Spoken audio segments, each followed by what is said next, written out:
नमस्कार, मैं हूं निखिल और आप देख रहे हैं सुर्खियां। दिन भर की खबरों को समेटकर आपके सामने लाने वाली दी ललन टॉप की पेशकश। पहली सुर्खी कांग्रेस सांसद राहुल गांधी की भारत जोड़ो यात्रा से। यात्रा आज सुबह कश्मीर के बानीहाल में रोक दी गई। कांग्रेस नेताओं ने आरोप लगाया कि राहुल गांधी की सुरक्षा में चूक हुई है, उन्हें पर्याप्त सुरक्षा नहीं दी जा रही। मीडिया से बात करते हुए राहुल गांधी ने भी इसी बात को दोहराया। आप उनकी बात सुनिए। आज काफी बड़ा रिसेप्शन यात्रा के शुरुआत में हुआ टनल के बाद, और टनल के बाद जो पुलिस अरेंजमेंट था वो बिल्कुल कोलैप्स कर गया। और जो पुलिस वाले क्राउड को कंट्रोल करते हैं, रस्सियों को मैनेज करते हैं, वो या चले गए या दिखे नहीं।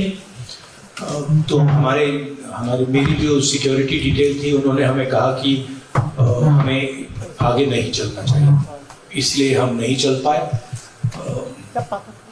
एडमिनिस्ट्रेशन की जिम्मेदारी है कि जो क्राउड कंट्रोल होता है, पुलिस का जो रोल होता है, उसको गारंटी करें।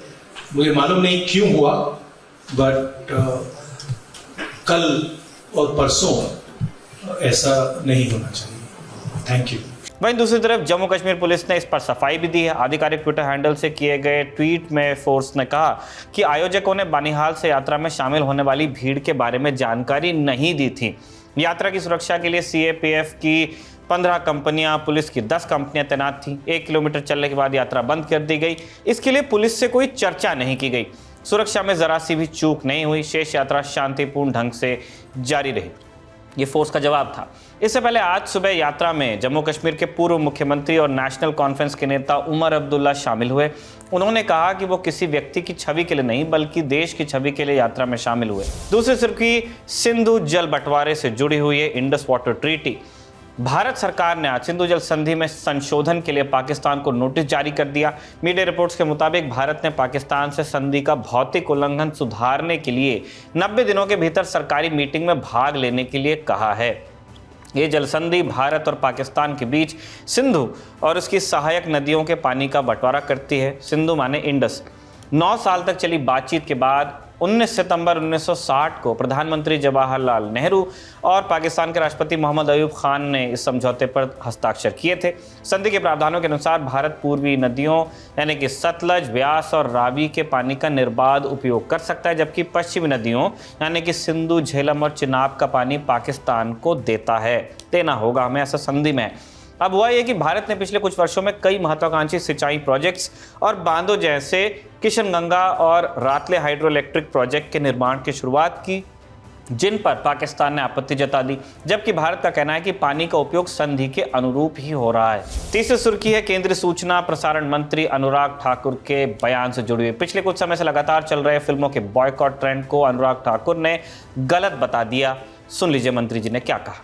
तो मुझे लगता है भारत जैसे देश में जहां एक और हम कहते हैं कि हम अपनी सॉफ्ट पावर को बढ़ाना चाहते हैं, हमारी फिल्में आज भारत से लेकर दुनिया के अलग अलग कोनों में अपना एक नाम और पहचान बना रही है, तब इस तरह की बातें आने से निश्चित तौर पर कुछ प्रभाव पड़ता है वातावरण पर भी। और अगर किसी को कोई शिकायत है तो निश्चित तौर पर डिपार्टमेंट के साथ अवश्य करनी चाहिए, और डिपार्टमेंट भी उसको प्रोड्यूसर और डायरेक्टर के साथ उठाता है, उस हाउस के साथ। लेकिन वातावरण खराब करने के लिए कई बार तो पूरी जानकारी हुए बिना भी कई लोग कमेंट करते हैं, तो उसका भी नुकसान होता है, नहीं होना चाहिए। अनुराग ठाकुर का बयान ऐसे समय में आया जब कुछ लोग शाहरुख खान की इसी हफ्ते रिलीज हुई फिल्म पठान के बहिष्कार का आह्वान कर चुके थे। हालांकि इसका फिल्म के प्रदर्शन पर कोई खास असर दिख नहीं रहा। अनुराग ठाकुर ने कहा कि भारत सरकार ने सेंसर बोर्ड बना रखा है, कोई भी फिल्म इससे होकर ही थिएटर जाती है। अगर कोई दिक्कत है तो संबंधित विभाग से बात करनी चाहिए। अगली सुर्खी देश की अलग अलग यूनिवर्सिटी से आई है। प्रधानमंत्री नरेंद्र मोदी पर बनी बीबीसी की डॉक्यूमेंट्री के प्रदर्शन को लेकर अलग अलग यूनिवर्सिटीज में जमकर हंगामा हुआ। दिल्ली यूनिवर्सिटी में डॉक्यूमेंट्री की स्क्रीनिंग को लेकर जमकर हंगामा हो गया। कुछ छात्र कैंपस के अंदर डॉक्यूमेंट्री स्क्रीनिंग की तैयारी में थे, लेकिन इससे ठीक पहले कैंपस की बिजली काट दी गई। ऐसे में छात्रों ने नारेबाजी शुरू कर दी। मोर और लेस यही जेएनयू में हुआ था।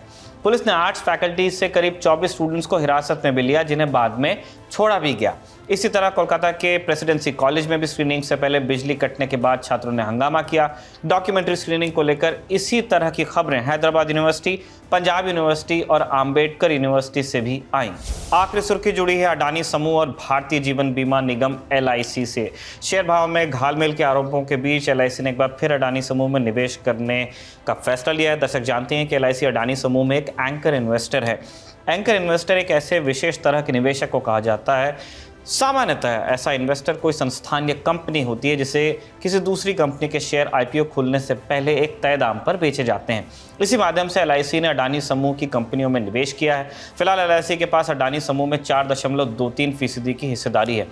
आज के दी ललन टॉप शो में हमने आपको विस्तार से बताया ही था कि अडानी समूह पर शेयर भाव में हेरा फेरी और वित्तीय गड़बड़ी का इल्जाम लगाने वाली हिंडनबर्ग रिसर्च की रिपोर्ट आने के बाद अडानी समूह की कंपनियों के शेयर टूटने लगे हैं। इस खबर को आप विस्तार से जानना चाहते हैं तो आप आज का दी ललन टॉप शो जरूर देखें।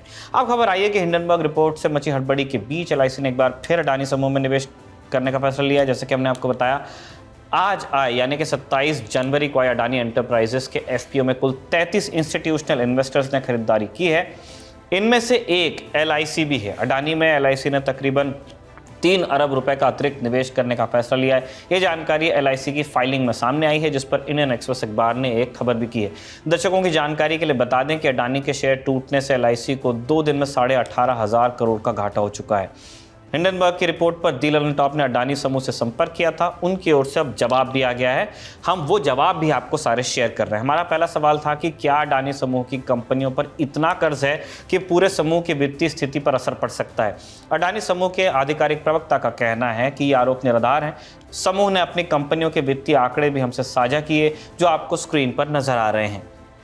हमारा दूसरा सवाल स्टॉक मैनिपुलेशन और अकाउंटिंग फ्रॉड से जुड़ा था।